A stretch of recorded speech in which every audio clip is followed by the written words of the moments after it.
Hey everyone. So, how many of you head into dinner time with a sense of dread? Perhaps you don't enjoy cooking.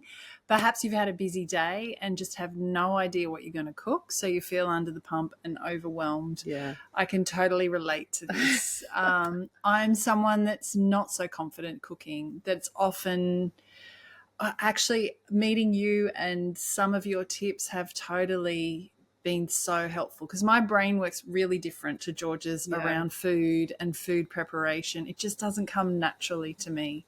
Yeah. So you've shared heaps of little tips that have really changed a lot of this for me. Thank you. And it has helped me and kind of my family eat. We've always eaten healthy, but it's kind of helped take the overwhelm, because that was my experience of just total overwhelm and blankness around, like opening the fridge. There was food in there, but not knowing, just not trusting that I'd put a nice meal together kind of thing. Yeah. I mean, the topic of today's podcast is just the one thing that you can do to ensure that you are able to put a healthy meal on the table consistently and that your kids enjoy eating it. Yeah.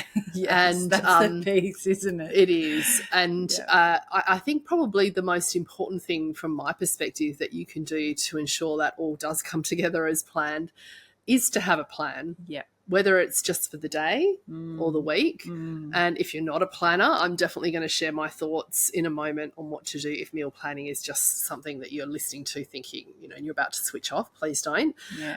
You're thinking there's no way I'm going to meal plan. That's fine. I do have an idea or a good suggestion for you. But, having a meal plan, it's just so valuable as it helps you just feel more confident, more relaxed heading into meal times.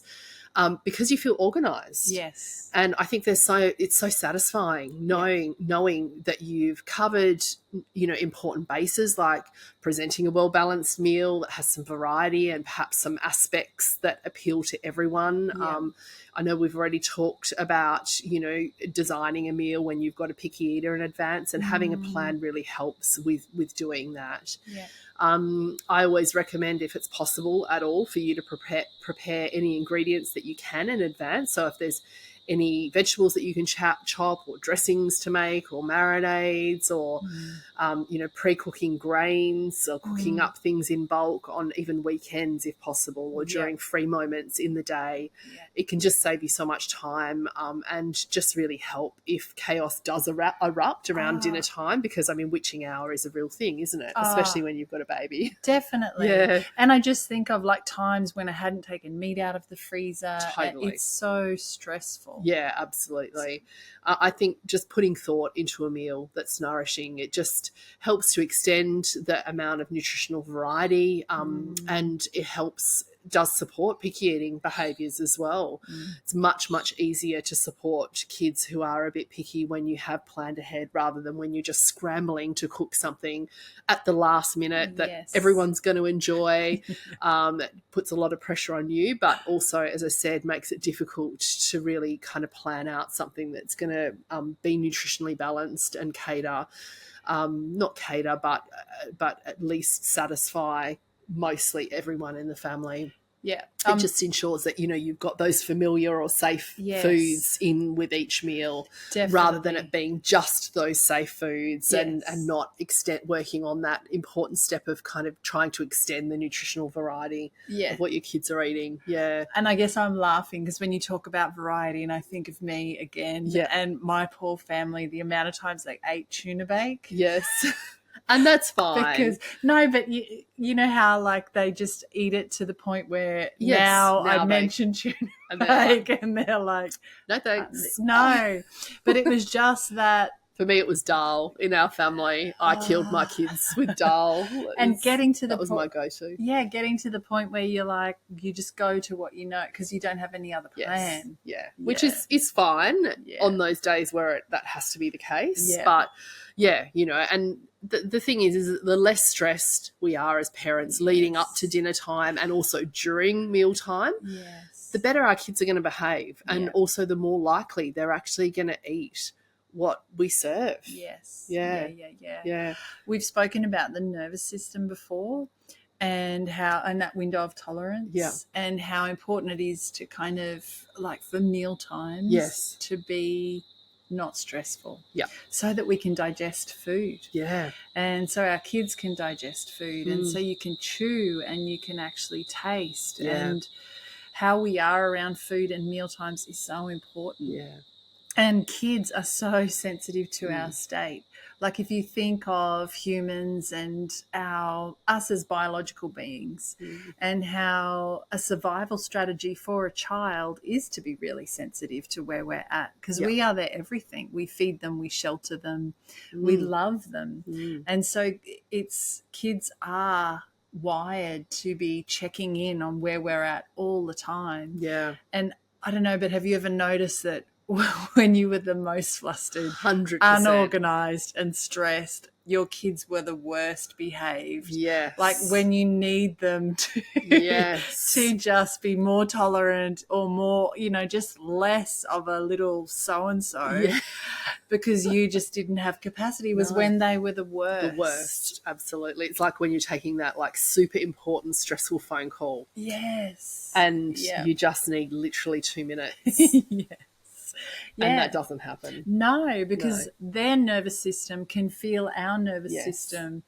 And attuned to us. You speak about a lot. Totally. And it starts to, and it's not conscious. They're not trying to, be little so-and-sos. Yes, exactly.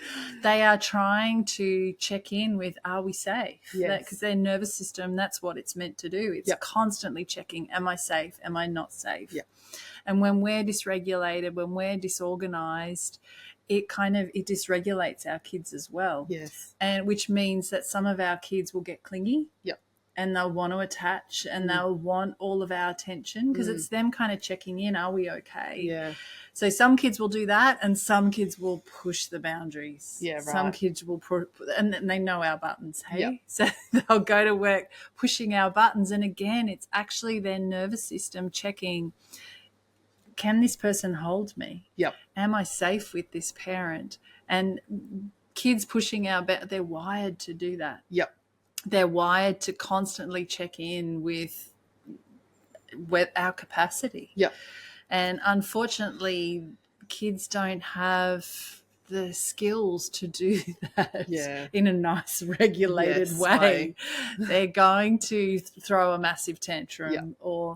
So I guess after that big spiel, why I've said that is just planning and just being organized and giving yourself the time on a Sunday to map out, okay, we're going to eat this then and this for your own.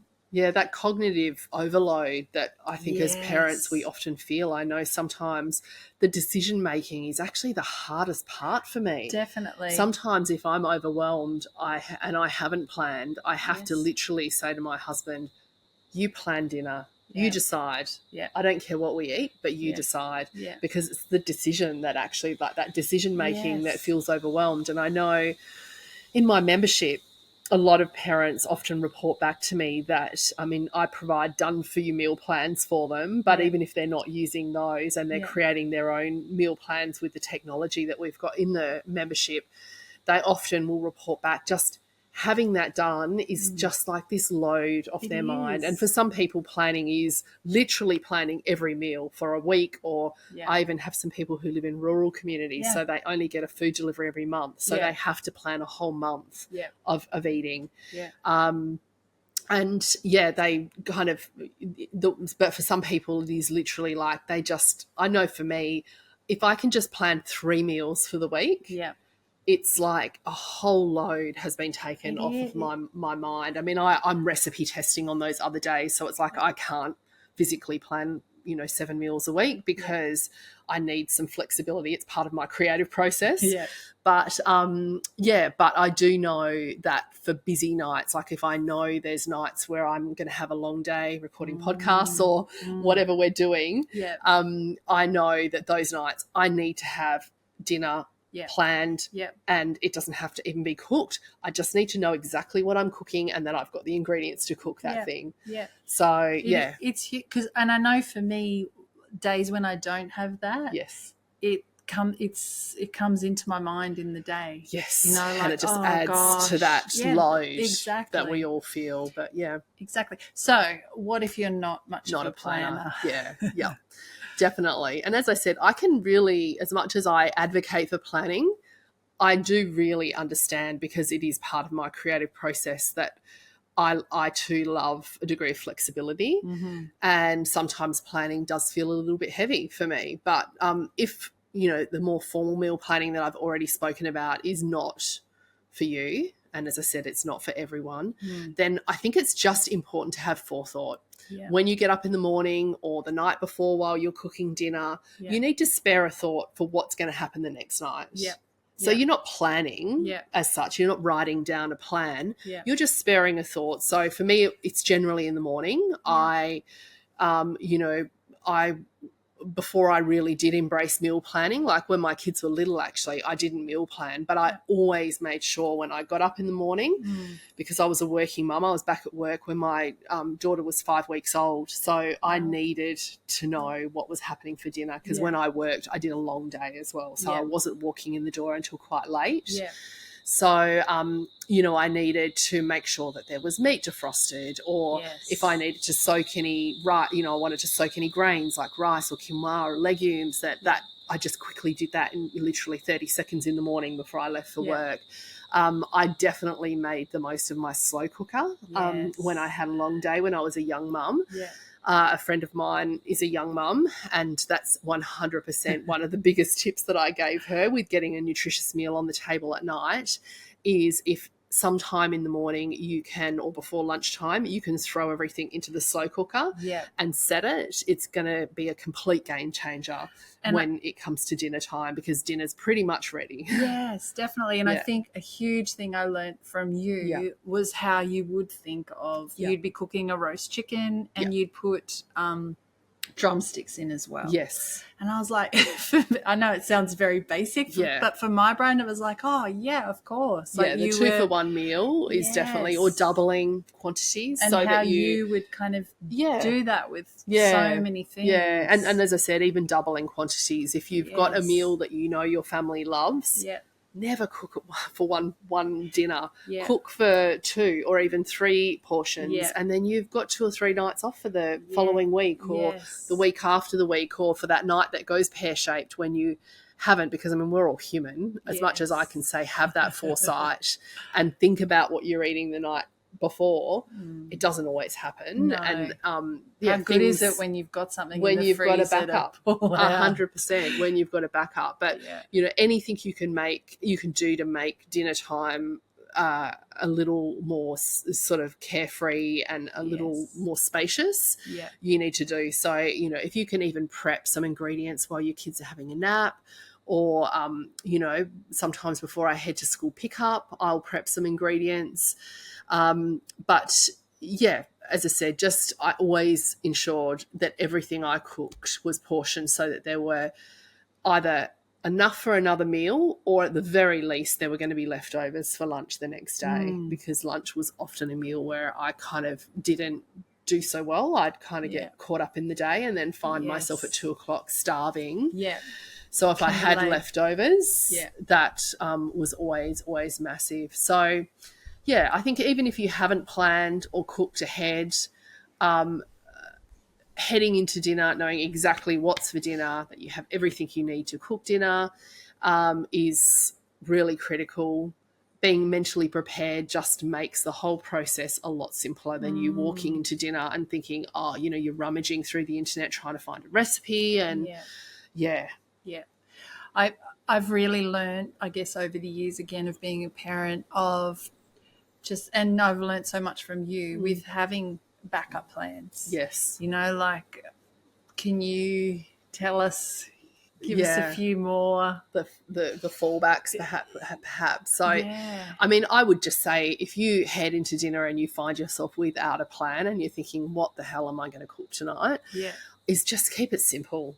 We all have collections of recipes that can be prepared in 30 minutes or less. If you don't, I've got a whole category under meals on Well Nourished that are 30-minute meals.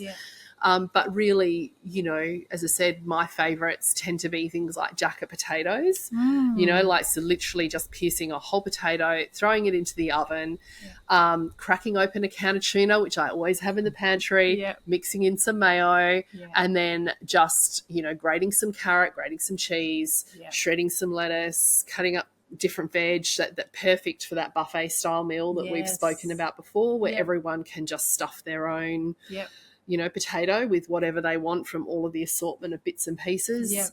Really minimal prep, fairly long cook time unless you have a microwave with a jacket potato. But if I need something like 15 minutes is an omelette always, because I can throw in a heap of veggies, whip up some egg.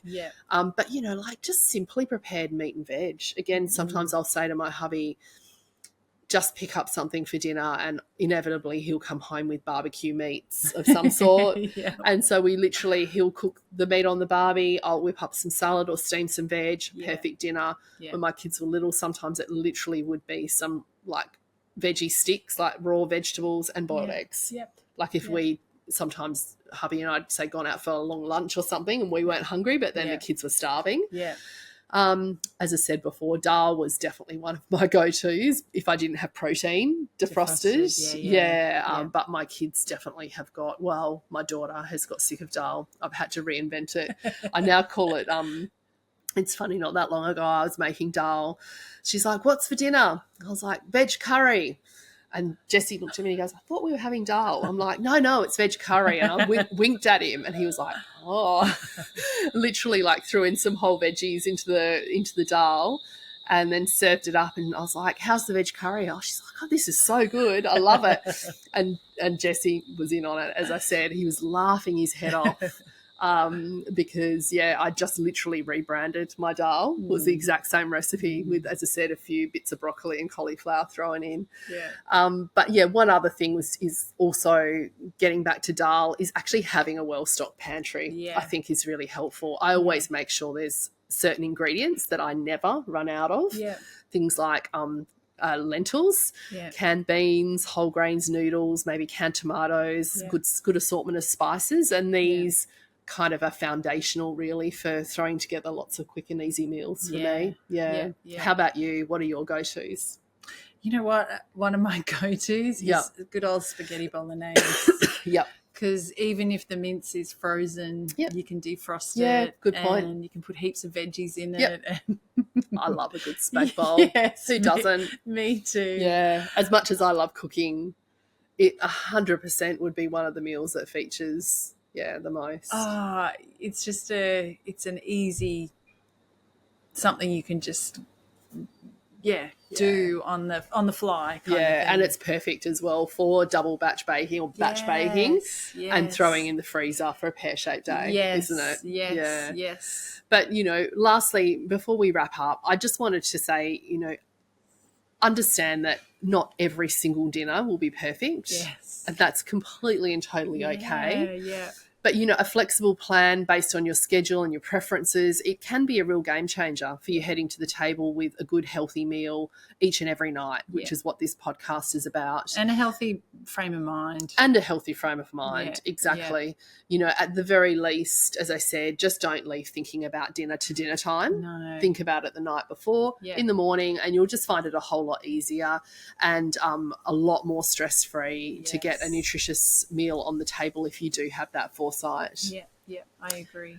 That's it for today. Hopefully you've got some tips from that.